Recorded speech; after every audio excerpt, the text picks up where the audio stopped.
শয়তানি হলো ওর মধ্যে। ও যদি না যায় তুই বেটার সুযোগ পাইতো না। ওই বেটারের সুযোগ ও দিছে। বাচ্চা আনতে যাই, বাচ্চা দেখতে যাই, সে বলবে বাড়ির নিচে দাঁড়ায় আছে, আমার ফোন করতে দাঁড়ায় আছে। পেয়েছি ওরা বললেন তুই এক কাজ করতে, বাচ্চাটা বেটার দিয়ে দে, কারণ আমি ওর কাছে বাচ্চা পারলে 2 দিন পর আমার বাচ্চারা ওর মতো ব্যবসায়ী বানাবে। হ্যালো এভরিওয়ান, কেমন আছেন সবাই? আশা করি সবাই ভালো আছেন। তো আজকে সারাদিনের মধ্যে আপনারা অনেকে এই পোস্টটি দেখতে পেরেছেন, যেখানে একটি মহিলা অনেক গুরুতরভাবে আহত। অ্যারাবিয়ান বোরখা কালেকশন নামের একটি ফেসবুক পেজ রয়েছে, যেখানে তিনি হচ্ছে অ্যাডমিন বা ওনার। তো তার এই স্ত্রীকে তিনি মেরেছেন। এই ঘটনা নিয়ে তার স্ত্রী আজকে ফেসবুকে পোস্ট দেন এবং সবার কাছে বিচার চান এবং আহত হওয়ার ভিডিও ও ফুটেজ দেন।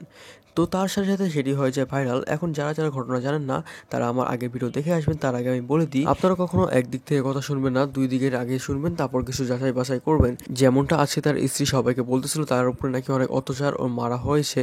তো এইসব কথা সহ্য করতে না পেরে লাস্ট পর্যন্ত তার স্বামী আজকে ফেসবুক লাইভে এসে একটু আগে সবকিছু খুলে দিল এবং সব খুলাসা করলো।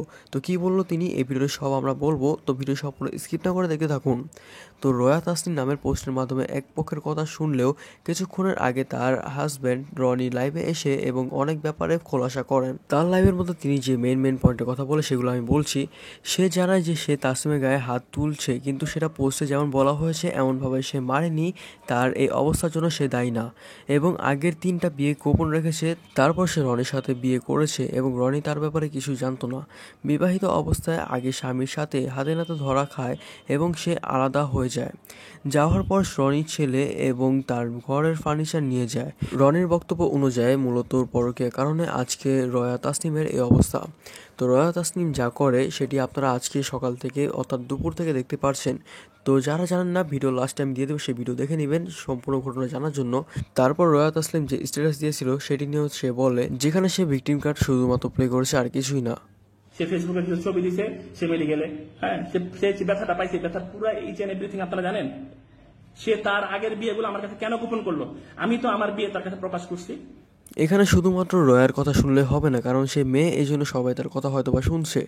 অনেকে না যাচাই বাছাই করে তার সাথে অনেক একমত করছে, কিন্তু আসল ঘটনায় অনেকেই জানে না। যেহেতু এটা তাদের পার্সোনাল ম্যাটার ছিল, সেহেতু আমরা অনেক কিছু জানতাম না তাদের ব্যাপারে। আজকে যেহেতু রয়া এই ব্যাপারে বললো, তার মানে শুধু তার কথা শুনলে হবে না, দুপক্ষেরই কথা শুনতে হবে। তো এইগুলো ক্লিয়ার করার পর এখন সে তার বাচ্চাকে নিয়ে বললো, কিন্তু বর্তমানে তার বাচ্চাগুলো রয়া তাসলিমের কাছে রয়েছে। এখনো সময় আছে, সে আমার বাচ্চা দিয়ে সে তার আগের হাজব্যান্ডের কাছে যাক, আমার কোনো আপত্তি নেই।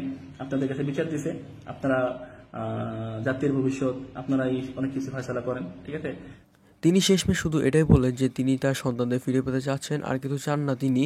যেহেতু রয়া তাসলিম দুপুর থেকে এই নাটকটি শুরু করেছে বা সবার কাছে এটি বলছে, সেহেতু তিনিও তাই বললেন যে এটি এখন আপনাদের উপর আমি ছেড়ে দিলাম, আপনারা ন্যায় বিচার করবেন এবং এই ন্যায় বিচারকে আমি মেনে নিব। তার সঙ্গে তার কথা শুনে, অর্থাৎ রয়া তাসলিমের কথা শুনে তাকে অনেকে অনেক খারাপ গালিগালাজ করছে। তো সেইগুলোর জবাবে তিনি বলেন, আপনারা হয়তো বা অনেকে অনেক কিছু বলেছেন আমাকে না বুঝে, আমি ওইগুলো কিছু মনে করি নেই। আমি আপনাদের কথাগুলোকে ক্ষমা সুন্দর দৃষ্টিতে দেখছি এবং আমি যেহেতু মানুষ, আমি অনেক ভুল করেছি, আপনারা আমাকে ক্ষমা করে দিবেন এবং আপনার কাছে আমার একটাই রিকোয়েস্ট, আপনারা আমার বাচ্চাকে ফিরিয়ে দিবেন, এটাই আমি চাবো, আর কিছু না। তো এই বলে তিনি তার ভিডিওটি শেষ করেন। তো ভিউয়ার্স, আপনারা কমেন্টে আপনাদের মতামত জানাতে ভুলবেন না। তো ভিডিওটি ভালো লাগলে চ্যানেলকে লাইক, শেয়ার এন্ড সাবস্ক্রাইব করে রাখবেন। আর হ্যাঁ, যে কোনো ভিডিও সবার আগে পেতে চ্যানেলকে বেল প্রেস করে অল করে দিবেন। তো ভিডিওটি সম্পূর্ণ স্কিপ না করে দেখার জন্য আপনাকে অনেক অনেক ধন্যবাদ।